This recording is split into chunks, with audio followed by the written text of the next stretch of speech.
Est-ce que vous voulez qu'on avance ou bien vous voulez qu'on revienne toujours en arrière? Nous voulons qu'on avance. On a toujours décrié. Maintenant, si vous ne voulez pas aussi qu'on parte aux élections présidentielles, dites-nous, parce que chaque fois qu'on avance, vous revenez sur des propos, les parrainages. Vous suspectez le PPACI de ne pas vouloir aller aux élections. Parce que on a une opposition chaque fois qu'on... On vous soupçonne des actes déjà que vous avez posés. Lesquels actes? Vous avez jugé. Il est en train de dire lesquels par exemple, actes? c'est la justice Non, ivoirienne. Monsieur Pascal Lobo. Je vais lui dire. Donc, monsieur Pascal Donc, Lobo. il nous reste 2 minutes. Il nous reste 2 minutes. Monsieur Pascal Lobo. Que je suspecte la justice, c'est La Cour africaine, c'est encore qui nous. a été posé. Non, la Cour Vous avez africaine, c'est jugé encore le nous. président Laurent Gbagbo et Blé Goudé Monsieur par Pascal contumace, Lobo. alors qu'ils étaient... Mais est-ce que la Cour africaine, c'est encore nous? Il est en train de c'est la même chose. Monsieur Pascal Lobo, il est en train de dire, et moi j'aimerais qu'il clarifie. il clarifie. Vous êtes en train de dire que le PPACI n'est pas en train de se préparer pour aller à des élections. Non, je ne le dis, je dis pas ça ainsi. Non.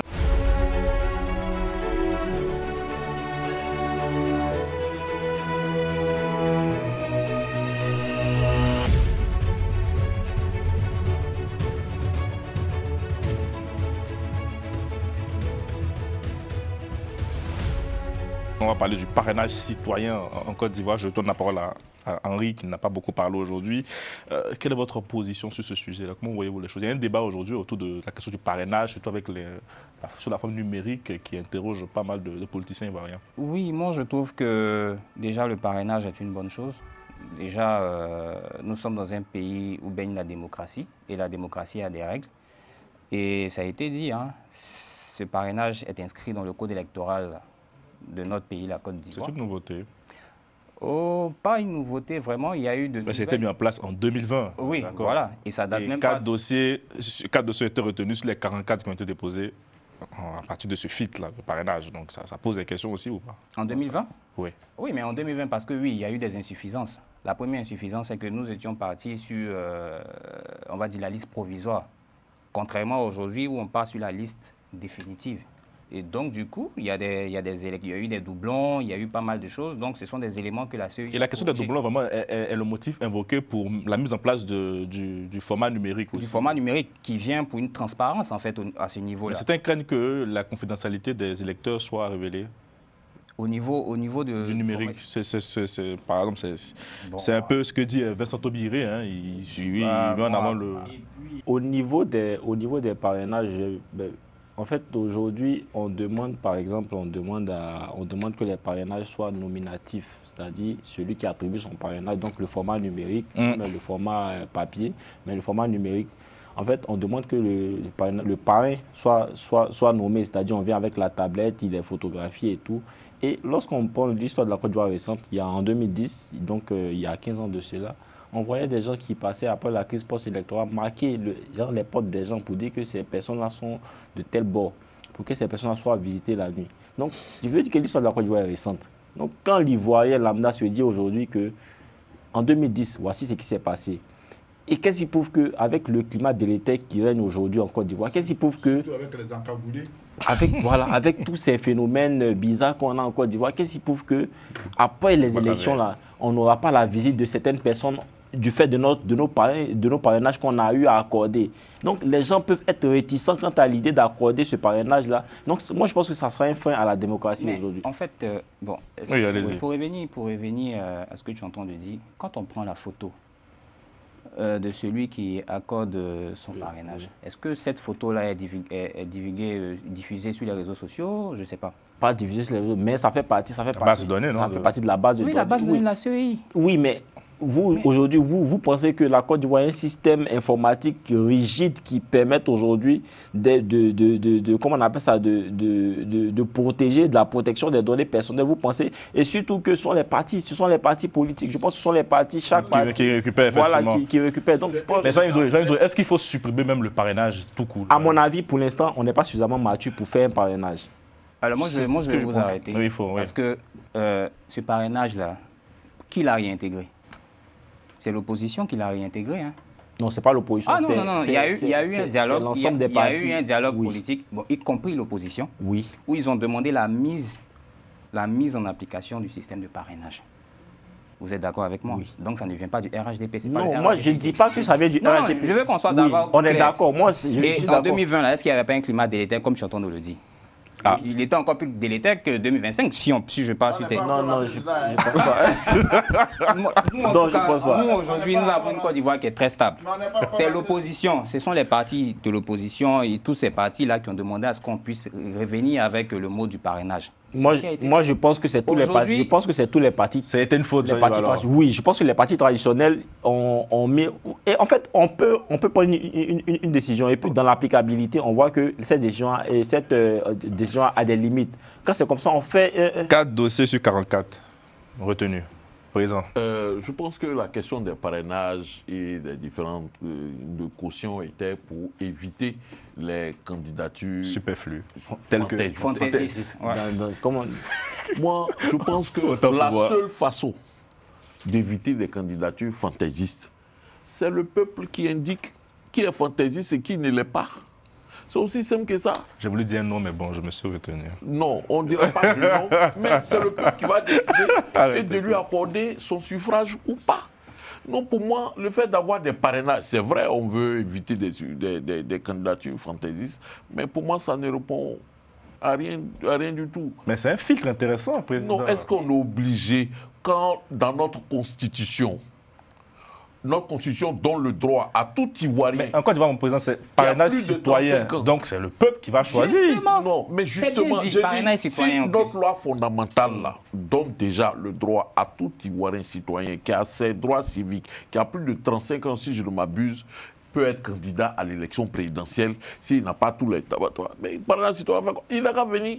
Si les Ivoiriens disent le vote, ils ne vont pas le voter, ils vont voir son il va partir. Pascal Logbo. Maintenant, deuxièmement, du point de vue technique, en fait, ça pose un problème. Déjà que la CEI est suspectée de vouloir rouler pour le parti au pouvoir. Non. Je me permets de parler à équidistance des partis politiques. Vous le faites bien, président. Voilà. Nous, on a les preuves. Les partis d'opposition suspectent cette organisation, cette commission électorale indépendante de rouler pour le pouvoir. Quels sont les éléments? D'abord, ils demandent un audit de la liste électorale. Cette opposition demande que la CEI soit réformée. Parce que sur la question de la tablette, au plan technique, le candidat et ses équipes ne manipulent pas le fichier de la CEI.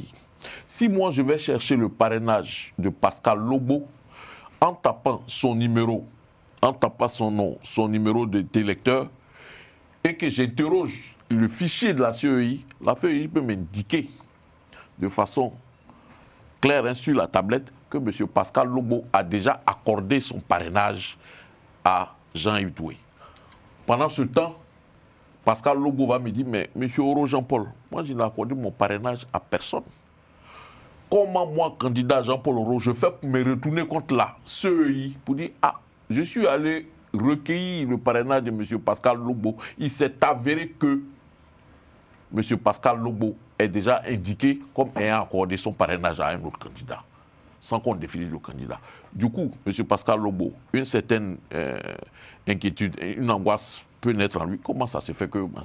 Et ça là, déjà, il y a certains candidats qui sont en train de le répondre. Donc c'est un vrai problème, de suspicion, peut être, je pourrais dire, légitime. Et deuxièmement, les manipulations, les vieux fichiers de la CEI, là, presque toute l'opposition, en dehors du RHDP, tous les autres partis d'opposition le suspectent ce fichier. Donc, pour moi, ce système-là, pour l'instant, est-ce qu'on a besoin de lui? Moi, personnellement, j'ai dit non. Position du PPACI. Je voudrais vous dire que cette histoire des parrainages est une autre forme d'exclusion des candidats. Parce que Ouattara, sachant qu'il est minorité en Côte d'Ivoire, cherche, mais c'est clair, quand on élimine tout le monde et qu'on veut choisir le candidat adverse, c'est parce qu'on n'a pas le poids qu'il faut pour aller à des élections transparentes. Qui a éliminé qui? Donc je voudrais dire que personne. Ici, c'est une autre forme d'exclusion. Comme les 30 millions de caution. Voilà, comme les 50 millions. Les 50 millions de caution. comme les candidats et les condamnations farfelues de 20 ans, 20 ans, 20 ans contre certains leaders de partis politiques. C'est à ça que participe le parrainage. Parce que Ouattara ne veut pas que des pauvres en Côte d'Ivoire émergent politiquement. Attends, la caution n'est pas arrivée sous le président Ouattara, rassurez-moi. Ben, à son temps, lui-même, il avait déjà critiqué. Quand c'était C'était 20 millions. C'était 20 millions. À son temps, lui-même, il avait déjà critiqué la caution des 20 millions quand il était dans l'opposition. Il a dit que c'était une forme d'exclusion. Donc, c'est la démarche du RADP. Voilà. Et 50 millions, c'est une manière d'écarter les pauvres de la politique. Mais pourquoi le parrainage vous dérange autant? Non, ça ne dérange personne. Vous êtes prêts? Vous avez commencé à récolter le parrainage? Nous, on a déjà commencé. Ça ne nous dérange même pas. Bon, Tant que c'est une démarche citoyenne, Voilà. nous, ça ne nous empêche même pas de chercher les parrainages. Donc, et on n'en plénige pas. Mais en même temps, je dis que c'est une forme d'exclusion mise en place par Ouattara pour que ce soit les plus nantis, les plus riches, les plus millionnaires, ceux qui occupent tout le territoire, alors qu'on sait comment ils occupent tout le territoire, d'aller à ces élections-là.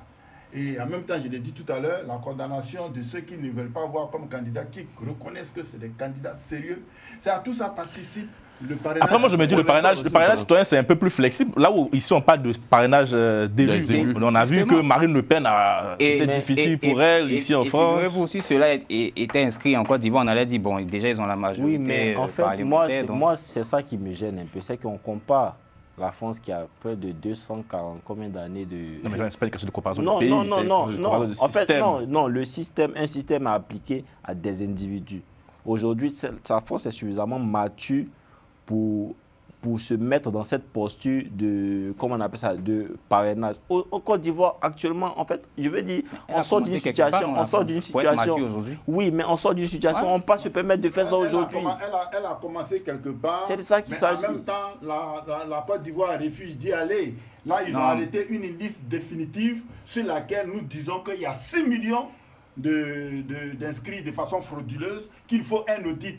Donc, quand on prend l'exemple de la France ne fonctionne pas comme ça. La France fonctionne de façon claire. Nous disons que sur la liste que les gens appellent liste définitive, il y a 6 millions. Nous avons demandé un audit de cette liste électorale et comme vous pouvez le constater, nous récusons une CEI qui est à la solde d'un parti politique dont le président est le président de la République. Moi, j'ai un problème, Moi, j'ai un problème aussi avec M. Pascal Logbo parce que je pense que lui-même, il a un problème avec la justice. Déjà, la justice locale, on n'en parle pas. Maintenant que la Cour d'appel aussi a donné son verdict, là encore, on estime que la Cour d'appel, ce n'est pas la Cour africaine des droits de l'homme et des peuples. Donc, véritablement, est-ce que vous voulez qu'on avance ou bien vous voulez qu'on revienne toujours en arrière? Nous voulons qu'on avance. On a toujours décrié. Maintenant, si vous ne voulez pas aussi qu'on parte aux élections présidentielles, dites-nous, parce que chaque fois qu'on avance, vous revenez sur des propos. Les parrainages. Vous suspectez le PPACI de ne pas vouloir aller aux élections. On a une opposition chaque fois qu'on... On vous soupçonne des actes déjà que vous avez posés. Lesquels vous avez jugé. Il est en train de dire. Lesquels actes? Par exemple, c'est la justice ivoirienne. Monsieur Pascal Logbo. Donc, Monsieur Pascal Logbo. Il nous reste 2 minutes. Monsieur Pascal Logbo. Que je suspecte la justice, c'est la Cour africaine, c'est encore nous. Vous avez jugé le président Laurent Gbagbo et Blé Goudé. Monsieur Pascal Logbo. Alors qu'ils étaient. Mais est-ce que la Cour africaine, c'est encore nous? Il est en train de dire. C'est la même chose. Monsieur Pascal Logbo, il est en train de dire. Et moi, j'aimerais qu'il clarifie. Vous êtes en train de dire que le PPACI n'est pas en train de se préparer pour aller à des élections. Non, je ne le dis, je dis pas ça ainsi. Non, attention. C'est ce que vous avez laissé entendre. Non. Expliquez-vous. Je clarifie mes propos. Je veux dire, on essaie d'avancer. Allons dans cette dynamique. Non, on va pas avancer dans le faux. Non, le parrainage, comme je l'ai dit, le parrainage, attention, monsieur Pascal Logbo, le parrainage ne date pas d'aujourd'hui. C'est en 2020, il y a eu un dialogue politique où les partis politiques traditionnels, historiques, tout ce que vous voulez, se sont assis et ils ont dit non, remettons ça sur la liste, en ligne de mire comme critère pour les élections présidentielles. Ça a été fait. Le président l'a accordé. Aujourd'hui, n'est pas venu dire encore que non, ça c'est le RHDP qui veut exclure les gens. Non, à un moment, arrêtez. Non, je n'ai pas. J'ai dit que c'est mais vous dites une forme, mais quelle forme d'exclusion? J'ai dit que c'est une autre forme. Non, une décision qui vient des partis politiques. Non, une décision qui vient des partis politiques. Une décision qui vient des partis politiques. Non. À côté de la condamnation à 20 ans, à un moment, ayons le principe de la responsabilité. Pascal, le principe de la responsabilité, Pascal, est-ce que le PPACI, pour répondre à la question du président, est-ce que le PPACI se prépare véritablement à nos élections aujourd'hui? Nous sommes prêts déjà.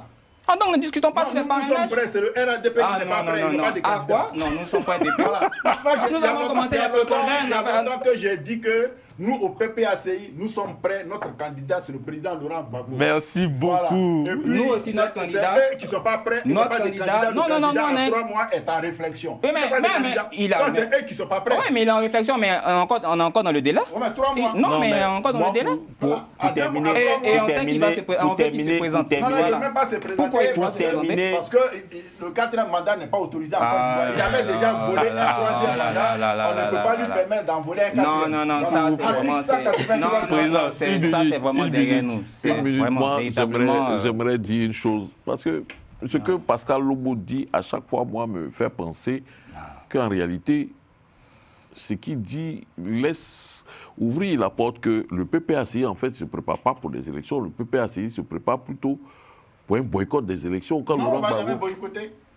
On va aux élections, on a un candidat, on boycotte comment? Oui, mais avec vos propos. Une chose est claire aujourd'hui, avec les décisions. Quand Laurent Gbagbo, le jour de la signature du Front commun entre le PPACI et le PDCI, dit « Je n'abandonnerai pas mon combat contre le 4e mandat ». C'est ça en fait. Aujourd'hui, c'est son combat. Hein. Je pense que lui-même, son nom, est-ce que son engagement, c'est son combat, c'est la reconquête du pouvoir ou bien c'est empêcher Ouattara d'être candidat pour une 4e fois? Bon, ça c'est une... Ça c'est la question de fait. C'est la question. J'emboîte sur le président. Je pense qu'effectivement, le seul combat du président Laurent Gbagbo, c'est d'empêcher que Ouattara soit candidat. Vous êtes son porte-parole. Quand on va empêcher notre candidat d'être candidat, merci Pascal.